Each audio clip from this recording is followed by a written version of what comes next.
कई कई माताएं तो ऐसी भी होती हैं भाई, पत्र लिखती हैं, कहे गुरुजी हमारे घर में अभी इनकी तबीयत ठीक हुई, फिर ससुर की तबीयत खराब हो गई, देवर का हो गया, देवरानी का हो गया, सास की हो गई, मेरी हो गई, बच्चे बीमार पड़ रहे हैं, कहीं कोई बीमार पड़ रहा है, कोई बीमार पड़ रहा है, एक ना एक घर में बीमार पड़ते ही रह रहे हैं, कोई ठीक रह ही नहीं पा रहा। गुरुदेव हमारे घर में कोई दोष हो गया क्या, या हमारे पूजन के कक्ष में कोई तकलीफ हो गई, या हमारे घर में पितृदोष हो गया, वास्तु दोष हो गया, काल सर्प दोष हो गया, एक बीमार पड़ता एक ठीक होता, फिर बीमार पड़ता फिर ठीक होता, फिर बीमार पड़ता फिर ठीक होता।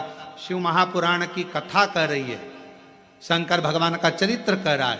सावन के महीने में प्रदोष का जो दिन आए, 2 प्रदोष श्रावण के महीने के 2 प्रदोष पड़ेंगे, किसी भी प्रदोष पर एक पीपल के पत्ते पर कनेर का पुष्प अपने घर के अंदर रख लीजिए प्रदोष के एक दिन पहले, और प्रदोष वाले दिन उसको बहते हुए पानी में डाल दीजिए।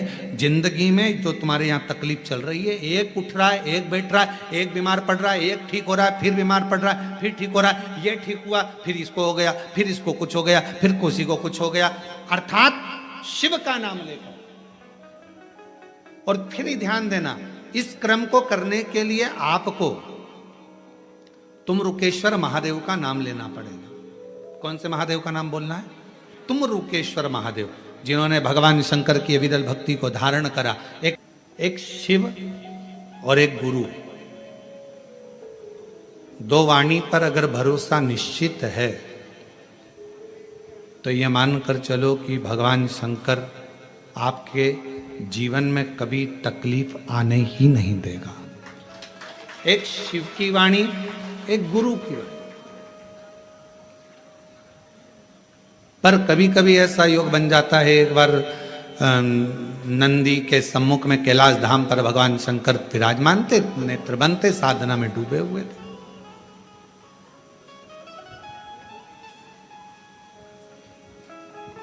अब कौन क्या कर रहा है देखो, दवाइयों को पढ़ने वाला डॉक्टर कहलाता है और तन्हाइयों को पढ़ने वाला देव अधिदेव महादेव कहलाता है। जो दवाइयां पढ़ ले वो डॉक्टर है, दवाई पढ़ लेगा डॉक्टर, दवाइयां अपने हिसाब से दे देगा डॉक्टर, पर तुम्हारी भीतर की जो तन्हाई है, तुम्हारे भीतर का जो दर्द है, तुम्हारे भीतर की जो तकलीफें हैं, दुख है, कष्ट है, किससे कहो।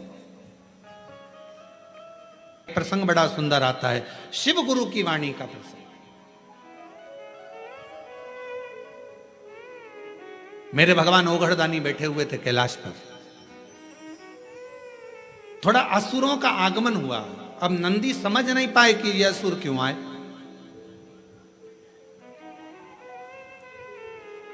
कोई व्यक्ति 2-4 बार यदि तुम्हारे दरवाजे पर आ जाता है, कोई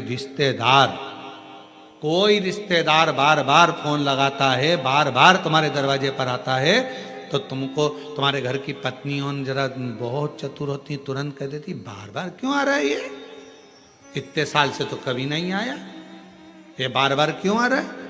धर्म पत्नियां बड़ा एकदम तुरंत सोच लेती, तुरंत आखिर बात क्या।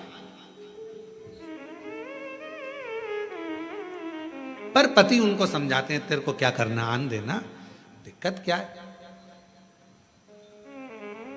मुझे सब मालूम है, कर्जे में हो गया होगा इसलिए तुमसे लेने आ रहा होगा, इतने दिन से तो तुम्हारी याद नहीं आई, इतने दिन से तो कभी याद नहीं किया, इतने दिन से तकलीफ में कभी, अपन तकलीफ में तो कभी नहीं आया।